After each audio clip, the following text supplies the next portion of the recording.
मुजफ्फरनगर तितावी थाना क्षेत्र में बंधुआ मजदूरी से मुक्त कराए गए 12 मजदूरों के लिए पुलिस ने सिर्फ कानूनी कार्यवाही ही नहीं की बल्कि इंसानियत की मिसाल भी पेश की। थाना परिसर में इन मजदूरों और उनके परिजनों के लिए विशेष भोजन की व्यवस्था की गई, जहां पुलिसकर्मी खुद सेवा करते नजर आए।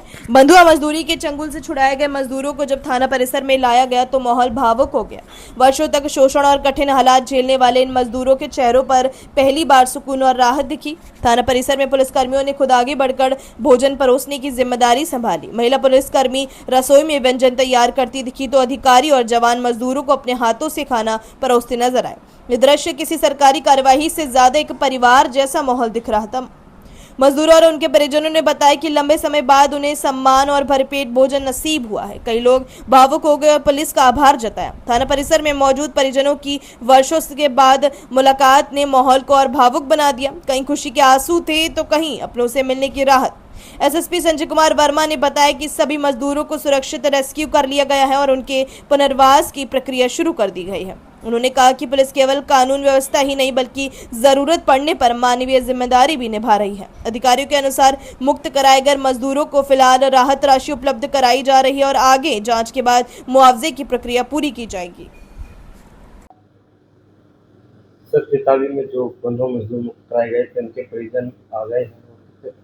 कर सकता था। देखिए, 8 लोगों के परिजन आ चुके हैं थाने पर और हमारे डीएसपी साहब जो हैं और एसएचओ तथा एसपीआरए ने सहायक श्रमायुक्त जो यहाँ के हैं और डीएम साहब के माध्यम से कोऑर्डिनेट हो गया है, जिसमें इमीडिएटली जो पुनर्वास योजना के तहत सेंट्रल स्कीम है उसमें 30,000 रुपये पर हेड अकाउंट पे ही जो होता है वो उसमें जा रहा है पैसा। और साथ ही साथ मैं आपको बता दूं कि उनके टिकट वगैरह की व्यवस्था भी करा दी जा रही है ताकि वो लोग अपने गंतव्य को चले जाएं। उनके परिवार बड़े खुश हैं। कुछ लोगों के परिवार तो इतने अभिभूत हो गए कि मैं तो उसको शब्दों में बयान नहीं किया सकता है। और वह पुलिस को धन्यवाद दे रहे हैं और शासन को धन्यवाद दे रहे हैं और उनकी खुशी आप खुद ही देख सकते हैं। उनकी आंखों से आंसू छलक जा रहे हैं और इस परिदृश्य में जो है बहुत ही एक तरीके से उन्होंने मान लिया था कि हमारे लोग ये मृत्यु हो गई उनकी, लेकिन जब जीवित उन्होंने देखा है तो निश्चित तौर से बहुत ही खुशियों का माहौल है। और कुछ लोगों के मोबाइल में भी नंबर नहीं मिले थे, जिसकी वजह से 3 लोगों से संपर्क अभी नहीं हो पाया उनके परिजनों से। बाकी कुछ लोग ऑन द वे हैं जो पहुंच रहे हैं तथा कुछ संस्थाओं ने भी उनको सहयोग करने का प्रयास किया है। उनका जो कानून के तहत 183 का जो बयान होता है बीएनएसएस का, वो कराया जा रहा है। 4 लोगों के बयान हो भी चुके हैं, कुछ लोगों के आज बयान हो रहे हैं। बाकी उनको जो भी व्यवस्था होती है उनके आने जाने के बारे में, वो व्यवस्था भी सुनिश्चित की जा रही है ताकि उनके गंतव्य को पहुँचा सके।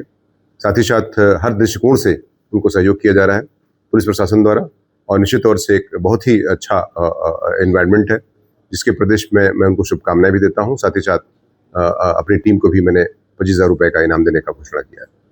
कितने परिवार अभी तक आ गए हैं? 8 परिवार अभी आ चुके हैं और बाकी ऑन द वे है। अपनी राय हमें कमेंट बॉक्स में ज़रूर दें।